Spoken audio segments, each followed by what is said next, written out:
Now, are you feeling a little underdressed? A little bit. Because I knew Theo was going to be here, and I dressed to match. You guys look at us. Pretty my man. Yep. I'm going to have to give his shoes the edge. Yeah, well, look at those. And I don't know if we can see that the shoes are incredible. And the sock looks Theo, not only are you an expert in history, you're clearly an expert in fashion as well. We got to give a little bit of background.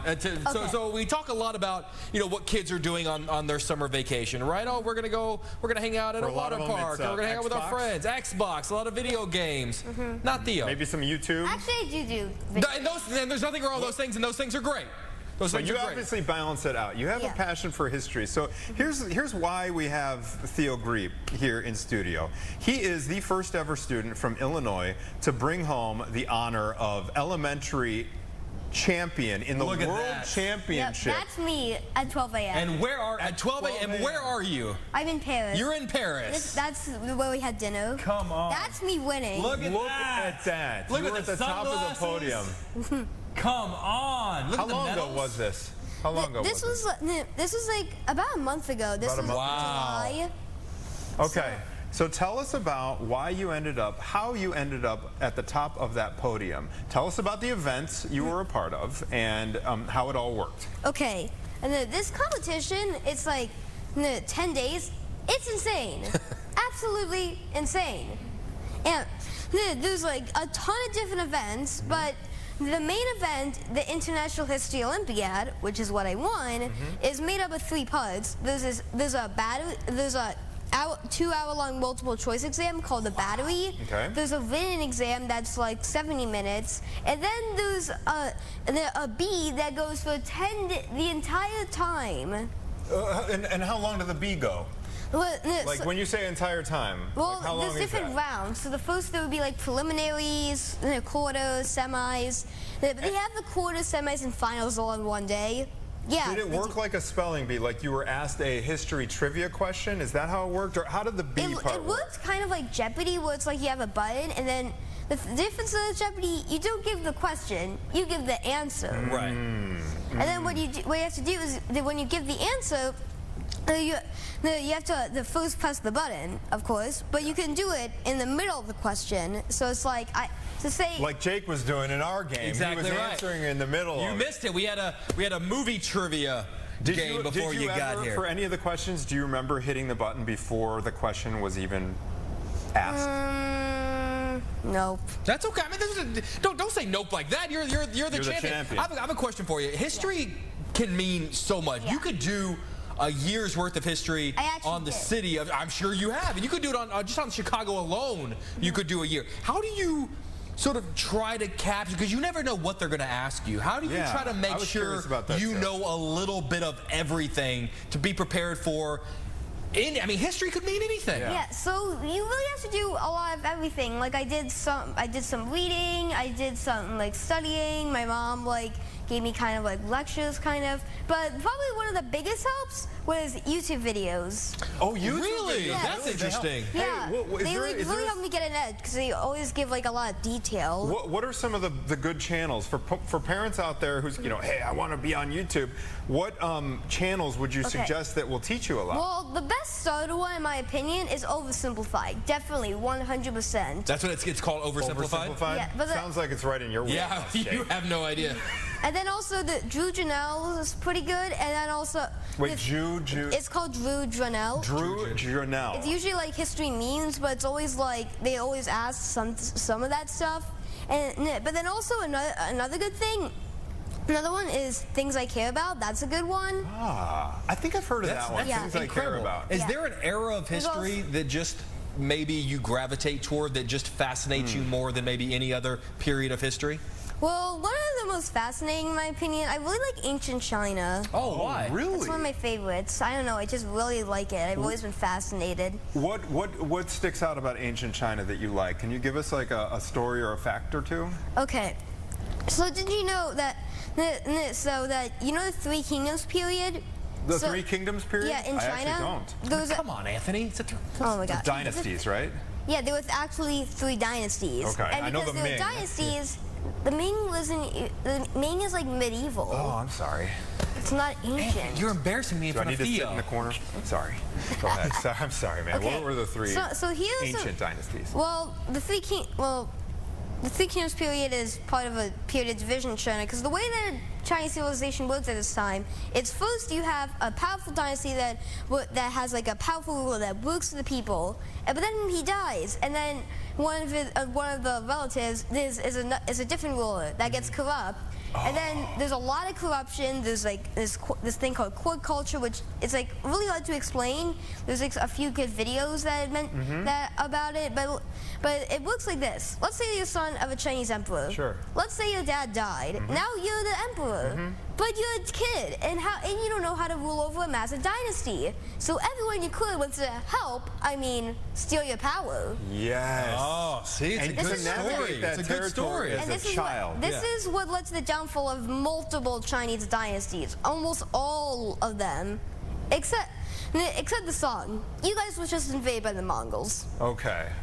So, were there any, over the course of while you were in Paris, were there any questions about this era of history that whenever you saw the question, you're like, yes, I know this, I got this? Oh yeah, so this wasn't, so there was one question, it was about Empress Dao de Shishi, and then she was actually in more of the modern period Chinese history, but it's like they did ask about her, they got it right at the beat. You did get it right. Wow. Yeah. What's her name?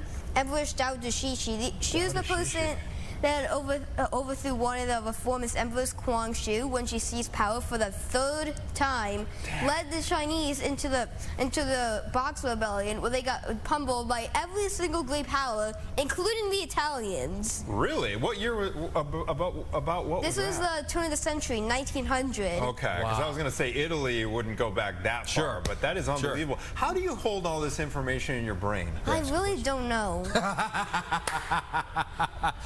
It's a fair answer. Do you have any, so I have a son, by the way, I love your name, you know why? Why? My son's name is Theo. Oh. And he is in 4th grade right now. Oh. Do you have any advice for other kids to do well in a topic, to hold information in their brain and do well in school?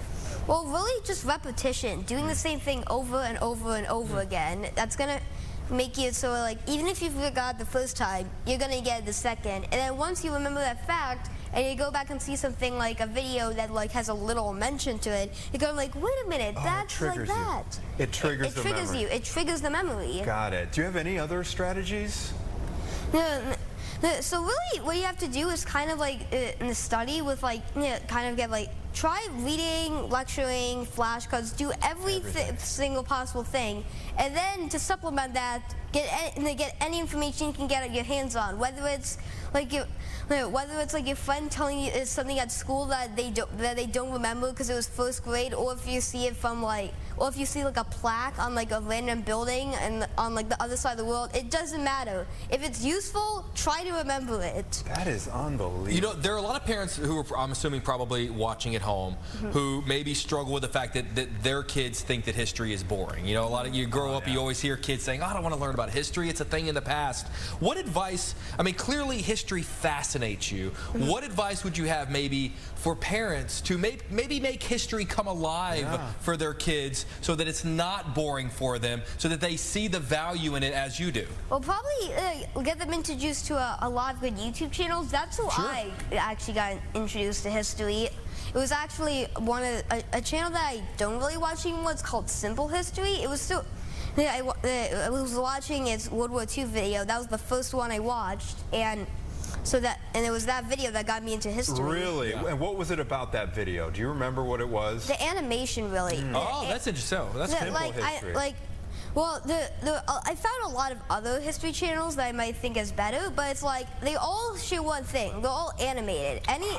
All these animated things are so much easier to learn. It's like for us visual learners. Yeah, I was at the visual. Can I ask you this? Okay, a lot of times when my kids are on YouTube, there's a lot of suggested videos that pop up. Yeah. Right? And their temptation is to stop what they're doing and click on the side because, oh, that one looks more interesting, and they don't even get through the video that they're already watching. Does that make sense? Yeah, that's sometimes that used to happen to me. But so how do you like resist going to the next thing? And does YouTube serve it up for you nicely so that you just watch in order? Well, here's what I really do. I really just start with a good video that looks interesting, and then I get to those other videos that says suggested. So, because what you do is that on YouTube, it's like you watch the video, and then you could either see other things from that same channel that you might like, or exit out at home and like you could see some of the other videos from the same channels you were watching. I would love for him to leave us with the list, because I think he's mentioned 3 or 4 channels. I'm fascinated. I want to see some of these videos. There's like a lot. Another good one, Call Me Ezekiel. It's like really good. Also historically, it's pretty good. Blue Jays, pretty good. All those guys. I'm intrigued because we were talking about like history's great story. I have a quick question. You know, obviously you're fascinated with the era of the Chinese dynasties. Is there a period of Chicago history that most interests you, that you love, because Chicago has such an incredible Probably like kind of the era between the Gilded Age and Progressive era. Okay. Probably those. And what happened during that time? That's what 1920s was the Gilded Age in Chicago. Is that right? Yeah. Do I even know? Because I associate the Gilded with the Age was Art like the 60s and 70s to the turn of the century. Because then in the turn of the century, Theodore Roosevelt becomes president. Don't question why he shares the same name as me. After McKinley died, and he's really progressive, very progressive. And he literally has a nickname, the Trust Buster. Like, if you have that nickname, people are gonna be like, oh no, this guy's going after my company. Exactly. I gotta like do something. Yeah, the Trust Buster. Wow. Kind of reminds me of Jake Hamilton, to be honest. Don't laugh. Don't laugh. The old trust. Don't be jealous of my newfound friendship with Theo. I'm a little jealous. You know what I mean? So that's interesting. What the Gilded Age of Chicago. So this is pre-fire or post-fire? Well, this is actually both, really. Okay. Because Chicago is like able to get back on its feet, but the one industry where they don't is in beer, because in Milwaukee, Wisconsin, there was this one beer baron who had like a lot of they controlled the beer trade there. But after all his rivals in Chicago got in the fire, he had control over the entire Midwestern beer business. Really? Wow. And that legacy just survives to this day with the Milwaukee Brewers. And I know Leinenkugels is up there. Yep. I actually drink root beer. It's like a soda that's like kind of similar. I like a type that I usually get from, like, say, when I get at a restaurant, it would say, like, a fire brewed in Milwaukee. There you go. Oh, that's cool. In 11 years, that's going to change. All right, Theo. Okay, the future for you, buddy. What do you see yourself doing? Are you going to do the Olympiad next summer? Of course. Oh, okay, you're going to do it. Oh, you're going back to back? I'm going to do it till high school. Wow. Well, the Olympiad, though, it does it every 2 years, so. Sure. But Nationals is every year. Will it be in, where will you go next year?